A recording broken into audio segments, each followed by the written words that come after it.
नमस्कार साथियों, स्वागत है आपका हमारे YouTube चैनल में। आप छत्तीसगढ़ की किस जगह से हमारे समाचार सुन रहे हैं, कृपया कमेंट बॉक्स में लिखकर हमें ज़रूर बताएं। साथ ही हमारे चैनल को सब्सक्राइब करना ना भूलें। रायपुर से प्रस्तुत हैं छत्तीसगढ़ के प्रादेशिक समाचार। समाचारों के साथ में विपिन शुक्ला। पहले मुख्य समाचार।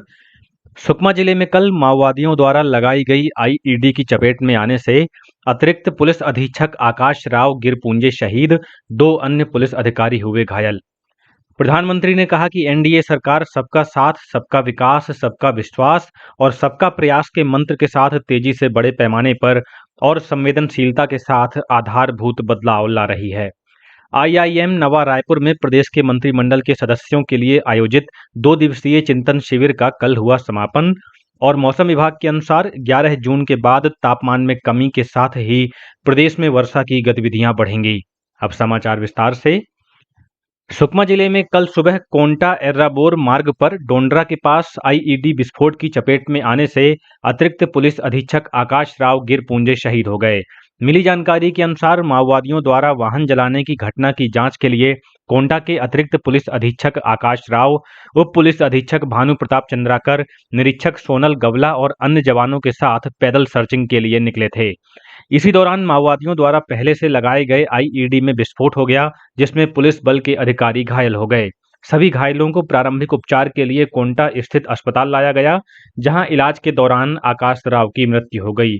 वहीं अन्य घायल अधिकारी भानु प्रताप चंद्राकर और निरीक्षक सोनल गवला को बेहतर इलाज के लिए एयरलिफ्ट कर रायपुर लाया गया है। सुकमा में शहीद अतिरिक्त पुलिस अधीक्षक आकाश राव गिरपुंजे रायपुर जिले के निवासी थे और 2013 बैच के डीएसपी थे। वे वर्ष 2024 से कोंटा के अतिरिक्त पुलिस अधीक्षक के रूप में सेवा दे रहे थे। उन्होंने मोहला मानपुर और सुकमा जैसे माओवाद प्रभावित क्षेत्रों में भी अपनी सेवाएं दी थीं। आकाश राव गिरपुंजे के पार्थिव शरीर को अंतिम संस्कार और गार्ड ऑफ ऑनर के लिए रायपुर लाया जा रहा है। राज्यपाल रमेन डेका और मुख्यमंत्री विष्णुदेव साय, उप मुख्यमंत्री और गृह मंत्री विजय शर्मा ने एएसपी आकाश राव गिरपुंजे की शहादत पर गहरा दुख व्यक्त किया है। उन्होंने घायलों के शीघ्र स्वास्थ्य लाभ की कामना की है। मुख्यमंत्री श्री साय ने कहा कि छत्तीसगढ़ में नक्सलियों के खिलाफ कार्रवाई में सुरक्षा बलों को लगातार सफलता मिल रही है। इसी से बौखलाकर नक्सली इस तरह की कायराना करतूतों को अंजाम दे रहे हैं। मुख्यमंत्री ने कहा कि छत्तीसगढ़ से माओवादियों का अस्तित्व ही समाप्त कर दिया जाएगा। वहीं बस्तर रेंज के पुलिस महानिरीक्षक सुंदर राज पी ने घटना पर दुख जताते हुए कहा कि वर्तमान समय में माओवादी संगठन पूरी तरह से हतोत्साहित और कमजोर हो चुका है और उसमें अब सीधे सुरक्षा बलों से टकराने की भी हिम्मत नहीं बची है। इसी कारण माओवादी हमारे जवानों, वीर योद्धा और निर्दोष नागरिकों को निशाना बनाकर आईईडी विस्फोट, ग्रामीणों की हत्या और सार्वजनिक संपत्तियों को नुकसान पहुंचाने जैसे कायरतापूर्ण षड्यंत्र रच रहे हैं। प्रधानमंत्री नरेंद्र मोदी ने कहा है कि 140 करोड़ भारतीयों के आशीर्वाद और सामूहिक भागीदारी से देश ने पिछले 11 वर्षों में विभिन्न क्षेत्रों में तेजी से बदलाव देखे हैं। एक सोशल मीडिया पोस्ट में उन्होंने कहा कि सबका साथ, सबका विकास, सबका विश्वास, सबका प्रयास के सिद्धांत से प्रेरित होकर एनडीए सरकार ने तेजी से बड़े पैमाने पर संवेदनशीलता के साथ महत्वपूर्ण बदलाव किए हैं। प्रधानमंत्री ने लोगों को भारत की विकास यात्रा को जानने के लिए नमो ऐप पर उपलब्ध वीडियो, इन्फोग्राफिक्स और आलेखों जैसी विधाओं के माध्यम से जुड़ने के लिए आमंत्रित किया है। प्रधानमंत्री नरेंद्र मोदी ने सभी से नमो ऐप पर भारत की पिछले 11 वर्षों की विकास यात्रा पर सर्वेक्षण में भाग लेने का आग्रह किया है। अपने सोशल मीडिया पोस्ट में श्री मोदी ने एक पोर्टल का लिंक भी साझा किया। यहाँ कोई भी व्यक्ति पिछले 11 वर्षों में भारत की विकास यात्रा के बारे में जनमन सर्वेक्षण में भाग ले सकता है। भारतीय प्रबंधन संस्थान आईआईएम नवा रायपुर में प्रदेश के मंत्रिमंडल के सदस्यों के लिए आयोजित 2 दिवसीय चिंतन शिविर का कल समापन हो गया। इससे पहले मुख्यमंत्री विष्णुदेव साय ने कल भारतीय प्रबंधन संस्थान आईआईएम नवा रायपुर में मंत्रिमंडल के सदस्यों के साथ योगासन कर चिंतन शिविर के दूसरे दिन की शुरुआत की।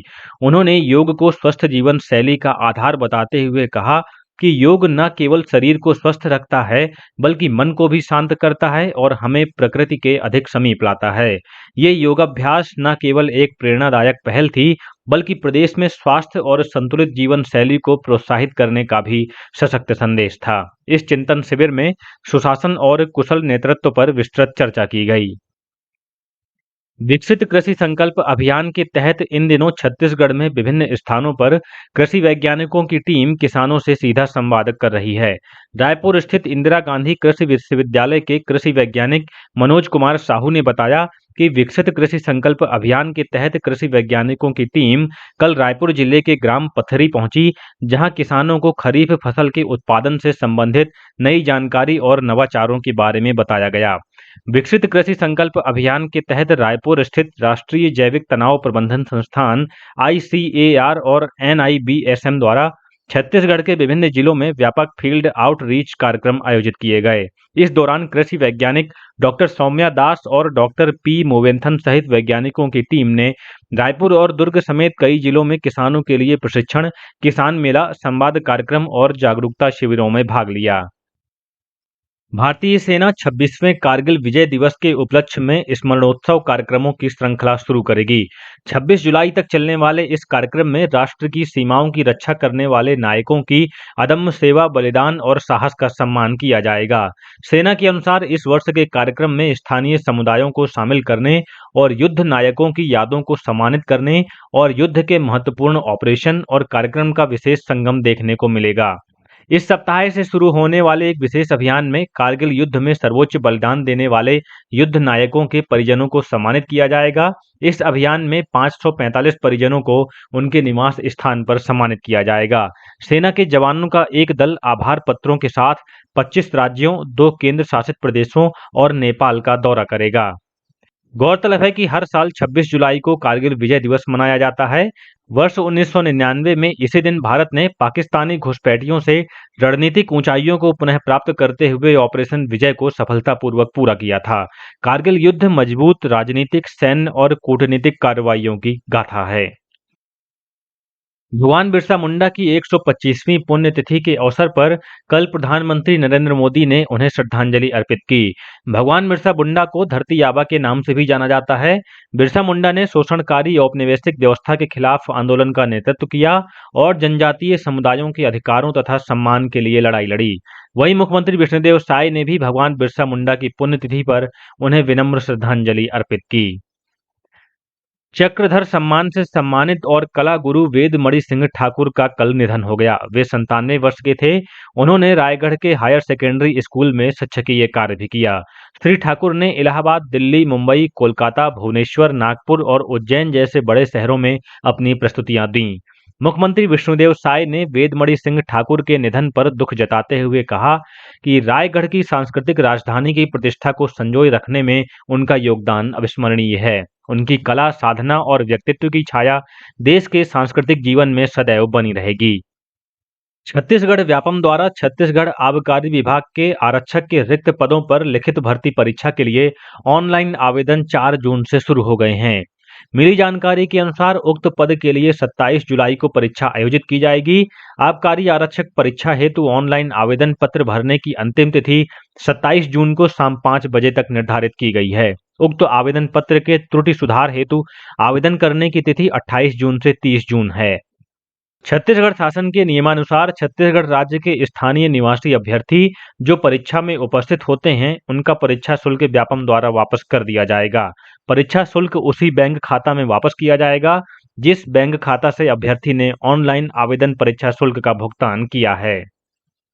विश्व रक्तदाता दिवस के उपलक्ष्य में 11 जून को प्रदेश भर के सभी आयुष्मान आरोग्य मंदिरों में व्यापक जन जागरूकता कार्यक्रम आयोजित किए जाएंगे। इस वर्ष की theme give blood give hope together we save lifes के संदेश को लेकर ये आयोजन राज्य भर में आयोजित किए जाएंगे। कल बुधवार को आरोग्य मेलों के अंतर्गत इन कार्यक्रमों में नागरिकों की सक्रिय भागीदारी सुनिश्चित की जाएगी। आयोजन में रक्तदान के लिए पंजीकरण, शपथ ग्रहण समारोह, जन जागरूकता रैलियां और उत्कृष्ट रक्तदाताओं का सम्मान जैसे कार्यक्रम शामिल होंगे। बता दें कि विश्व रक्तदाता दिवस प्रति वर्ष 14 जून को उन निस्वार्थ रक्तदाताओं को सम्मान देने के उद्देश्य से मनाया जाता है जो नियमित रूप से रक्तदान कर जरूरतमंदों की जिंदगी बचाते हैं। समाज कल्याण विभाग द्वारा उत्तर बस्तर कांकेर जिले में संचालित शासकीय दृष्टि एवं श्रवण बाधितार्थ विशेष विद्यालय छात्रावास कोदाभाट कांकेर में कक्षा पहली से कक्षा छठवीं तक के दृष्टि एवं श्रवण बाधित बच्चों का प्रवेश प्रारंभ हो चुका है। इच्छुक पालक कार्यालयीन दिवस एवं समय में सरोना रोड ग्राम कोदाभाट में स्थित संस्था में उपस्थित होकर दाखिला करा सकते हैं। दृष्टि एवं श्रवण बाधितार्थ विद्यालय के अधीक्षक ने बताया कि संस्था में शासन द्वारा अध्ययन, भोजन, आवास, वस्त्र इत्यादि निःशुल्क प्रदाय किया जाता है। प्रवेश के लिए दिव्यांगता प्रमाण पत्र, यूडीआईडी कार्ड, आधार कार्ड एवं पासपोर्ट साइज फोटो लाना अनिवार्य होगा। इस संबंध में अधिक जानकारी के लिए मोबाइल नंबर 9009331687 पर संपर्क किया जा सकता है। छत्तीसगढ़ शासन द्वारा कृषि क्षेत्र में उत्कृष्ट कार्य करने वाले कृषकों को प्रोत्साहित करने और सम्मानित करने के उद्देश्य से प्रतिवर्ष डॉक्टर खूबचंद बघेल कृषक रत्न पुरस्कार प्रदान किया जाता है। इस वर्ष 2025 का पुरस्कार वितरण राज्य स्थापना दिवस 1 नवंबर को आयोजित होने वाले मुख्य समारोह में किया जाएगा। इस संबंध में कृषकों से आवेदन आमंत्रित किए गए हैं, जिसकी अंतिम तिथि 31 जुलाई 2025 निर्धारित की गई है। इच्छुक कृषक जो खेती में नवाचार, जैविक कृषि, उत्पादन में वृद्धि, कृषि यांत्रिकीकरण या जल संरक्षण जैसे क्षेत्रों में उल्लेखनीय योगदान दे रहे हैं, वे इस पुरस्कार के लिए आवेदन कर सकते हैं। नारायणपुर जिले की अनुसूचित जाति, जनजाति एवं पिछड़े वर्ग के युवाओं के लिए राजीव युवा उत्थान योजना के अंतर्गत एसएससी, रेलवे, व्यापम एवं बैंकिंग जैसी प्रतियोगी परीक्षाओं की तैयारी हेतु वर्ष 2025-26 में नारायणपुर में निःशुल्क कोचिंग प्रारंभ की जा रही है। इस हेतु इच्छुक पात्र अभ्यर्थी आवेदन जमा 25 जुलाई तक कार्यालय सहायक आयुक्त, आदिवासी विकास विभाग में आवेदन प्रस्तुत कर सकते हैं। प्रवेश परीक्षा की तिथि पृथक से सूचित की जाएगी। जिला चिकित्सालय चिरमिरी परिसर में पूर्व निर्धारित निःशुल्क रक्त एवं कैंसर जांच एवं परामर्श शिविर का आयोजन आज यानी कि 10 जून दिन मंगलवार को आयोजित किया जाएगा। पूर्व में यह शिविर 11 जून को आयोजित होना था, लेकिन अब इसे एक दिन पूर्व आयोजित किया जा रहा है। इस अवसर पर विशेषज्ञ चिकित्सकों की टीम उपस्थित रहेगी, जो लोगों को आवश्यक जानकारी और निदान प्रदान करेगी। यह शिविर आम नागरिकों के स्वास्थ्य परीक्षण और परामर्श हेतु एक महत्वपूर्ण पहल है, जिसमें रक्त जांच, कैंसर की प्रारंभिक पहचान एवं निःशुल्क चिकित्सकीय परामर्श जैसी सेवाएं प्रदान की जाएंगी। और अब पेश है मौसम का हाल। मौसम विभाग के अनुसार एक ऊपरी हवा का चक्रीय चक्रवाती घेरा उत्तर पश्चिम बंगाल की खाड़ी, दक्षिण गंगेटिक पश्चिम बंगाल और तटीय ओडिशा के ऊपर बना हुआ है। इसके प्रभाव से आज प्रदेश के 1-2 स्थानों पर हल्की वर्षा होने अथवा गरज चमक के साथ छींटे पड़ने की संभावना है। वहीं 11 जून से अधिकतम तापमान में गिरावट का दौर शुरू होने और वर्षा की गतिविधियों में बढ़ोतरी होने के आसार हैं। इसी के साथ छत्तीसगढ़ के समाचारों का ये बुलेटिन समाप्त हुआ।